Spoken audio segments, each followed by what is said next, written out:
want you to guess the price of this Amazon listing. It's a 4-inch tall box containing a toy baby dressed like a cat. Is it $5? 10? No, it's $85. This one is $100, and most are $50. Now, the face value for these toys are generally a lot lower, but their resale prices are being driven by this rapidly increasing demand for a toy that you might not have even heard of because the global market for it appeared basically overnight. I'm talking about blind boxes containing surprise collectible characters. Their industry is estimated to have doubled in size in the past 4 years to a multi-billion-dollar valuation. In this video, we're gonna figure out why. I'm fine with any of them, except for the one with the flute. If I get the one with the flute, it's over for me. Thank you to Hostinger for sponsoring this video, and to our patrons for supporting the channel. Surprise toys have been a thing for ages. Think trading cards or Kinder eggs. But when I first learned about blind boxes from a friend, the thing I found most interesting is that the most popular ones don't have a franchise or function to prop up their value. Instead, they're a lot closer to art. They're designed to make you smile or stare. If you look at Pop Mart, one of the biggest names in the game, you'll find a wide variety of styles to appeal to a wide variety of tastes. I wanted to double check this gut feeling, so I found Pop Mart's prospectus. This is a document they have to submit to regulators to basically prove their value to investors. Now, they acknowledge that their designs are a major part of their success, but their biggest driver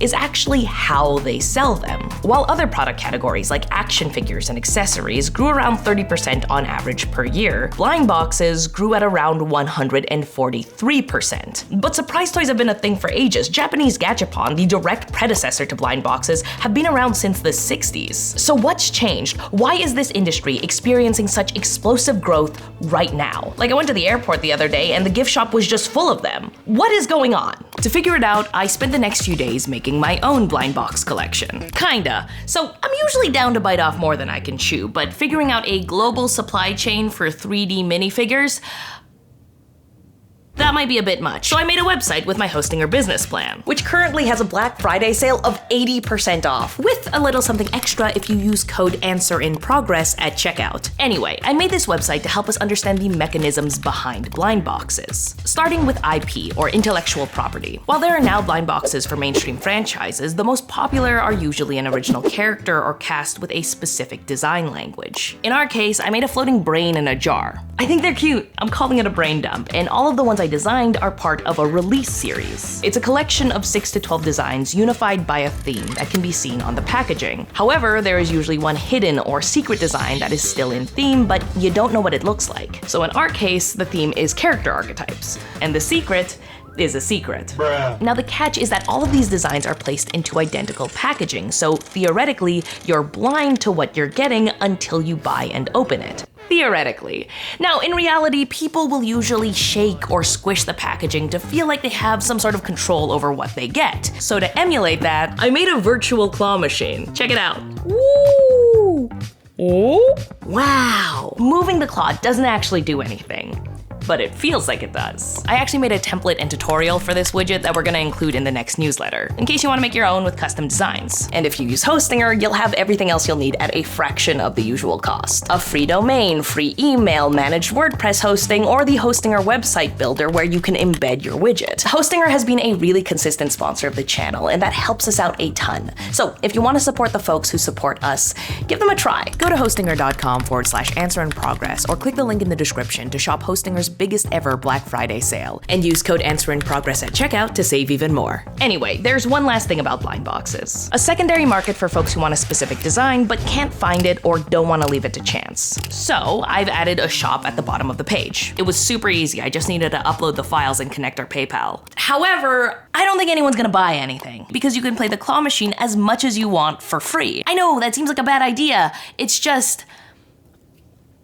I'm worried that the reason these toys are so popular is because of gambling. Now, I could be wrong. I just don't feel comfortable making money from that until I know for sure it's not gambling. And there's only one way to find that out. So I published a website and shared it online to see how folks would interact with it over the next 2 weeks. While I waited for those results, I started looking into research behind blind boxes and any reasons for their recent success. We got science papers, policy papers, economics papers. I'm about to bankrupt Answer in Progress with printer ink alone, but it was worth it because I think I know why blind boxes are more common now than ever before. It's a story in 3 parts and actually explains the rise of a whole lot more than just these Japanese dolls. I borrowed this from a friend.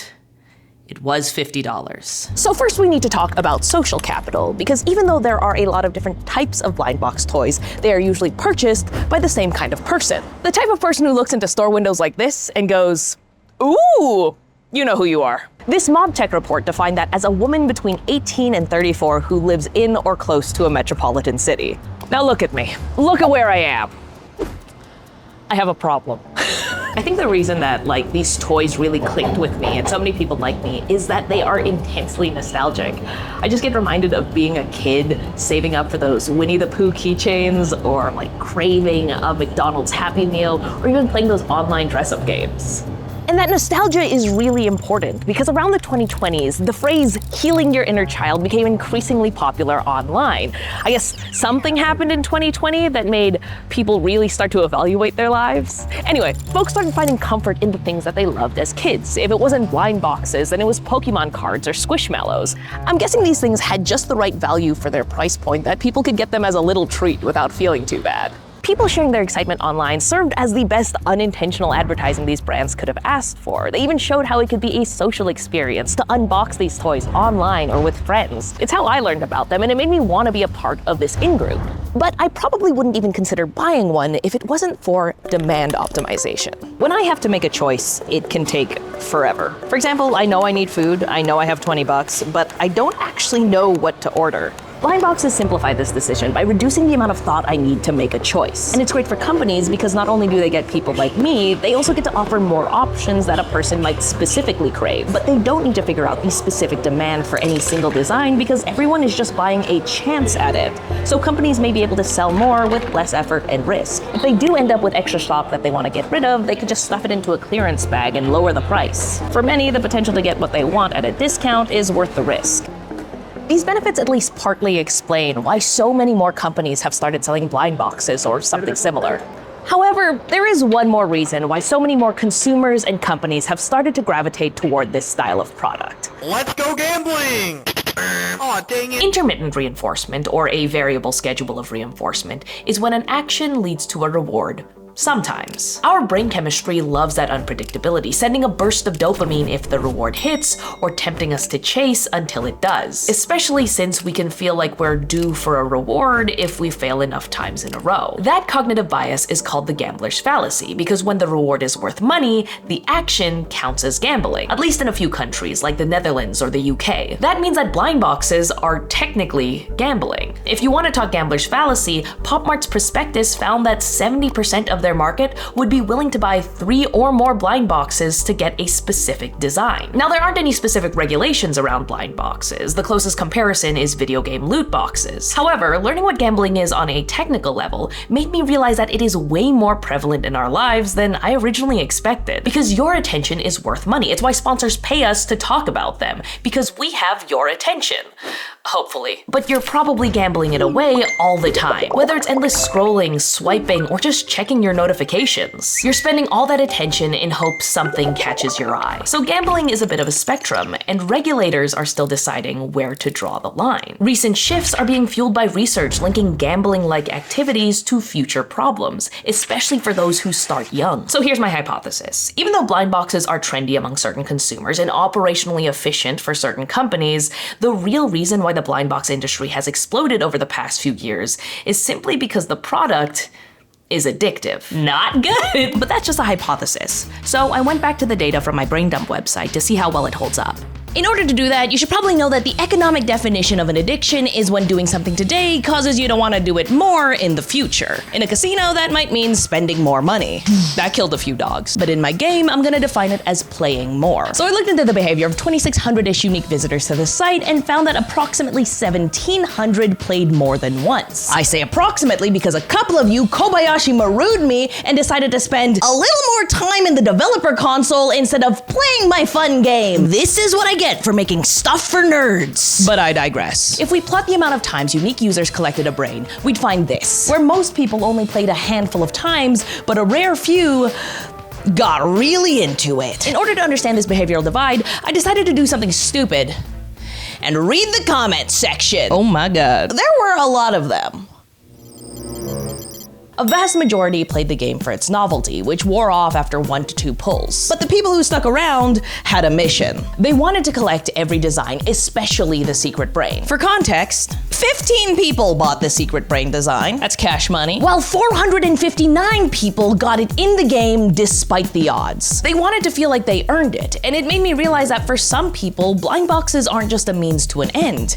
It's kind of the whole point. Let me explain. As an outsider to this whole phenomenon, I kind of assume that when a person buys a $10 blind box, that means that they are willing to pay at least $10 for the toy inside. If they end up paying more than what they think the toy is worth, then a company just successfully exploited a cognitive bias. What this website experiment made me realize is that some people aren't just buying the toy, they're buying a whole experience. There's definitely instances where I'm like, I really want that Sunny Angel specifically. Like, this Ram helmet is so cute. Like, I would love to have that one. But then by and large, probably not. I'm really so down for any tiny toy. Like, it doesn't need to be a Sunny Angel. It could be literally anything, and I would be like sold and immediately there. I decided it was time to actually talk to the friends who inspired me to make this video. I wanted to understand what they were actually getting from blind boxes. Once I get a cutish one, then I'm okay. I feel like if they were all ugly in a row, I wouldn't stop until I got a nice one. It's more of a, if you do it, if you get one, I'll get one. It helps that like some of my friends at work also collect them, so if we get doubles, we like swap. I ended up finding answers that were missing from journal papers and news articles. I think there is a real communal aspect. I recently went to an album release event where I had audience members come, and one of them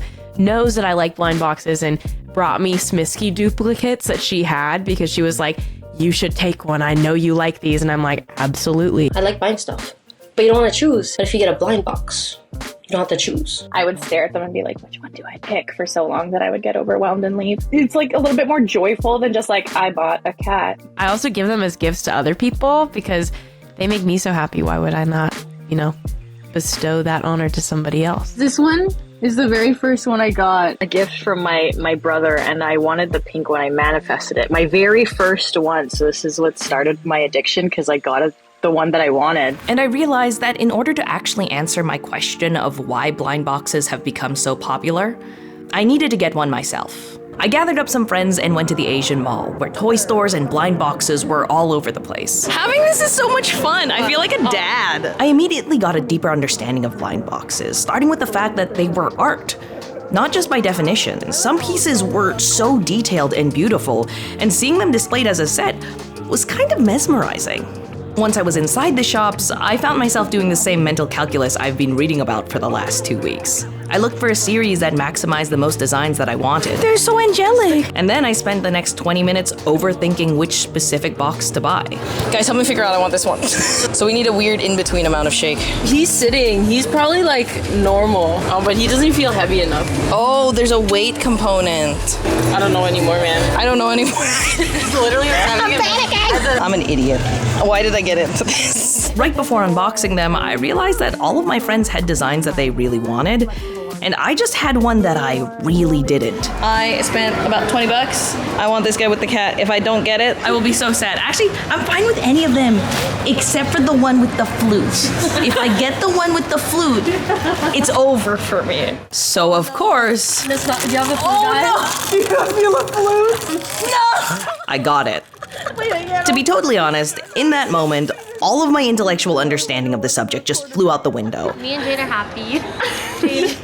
These are the winners. I couldn't help myself. I bought another one. This time I did listen to the advice to only buy a set where I'd be happy with every design.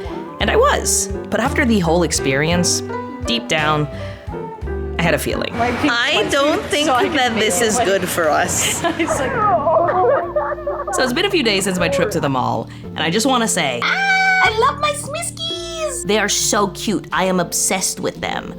However, I know that I only bought 2 because they came in a blind box. Like, the flute design is actually really cute. It's just kind of different from the other ones in the series, so I felt disappointed. And that, plus the manic energy of hanging out with my friends, pushed me to buy a second one. It's also really cute. He's doing little sit-ups, but I like to imagine he's just chilling. But the contrast between me really liking these toys and knowing I wasn't fully in control when I got them has left me feeling pretty torn. Because on one hand, I like the things I got and I had fun getting them, but I have no interest in doing it over and over again. In other words, I show no economic signs of addiction, and I'm probably not a rare case. In a sort of analogous experience, this paper found that a majority of a casino's loyalty card holders were able to gamble without signs of a problem. So maybe the blind box boom happens simply because it's fun. The designs are cute and the communities built around them are so endearing because they're focused on art and joy. But on the other hand, that casino paper's data came from 2004 and 5 when gambling mechanisms were just less prevalent, especially for younger people. Nowadays, we live in a world where gambling harms are on the rise, and I can't help but worry if the blind box boom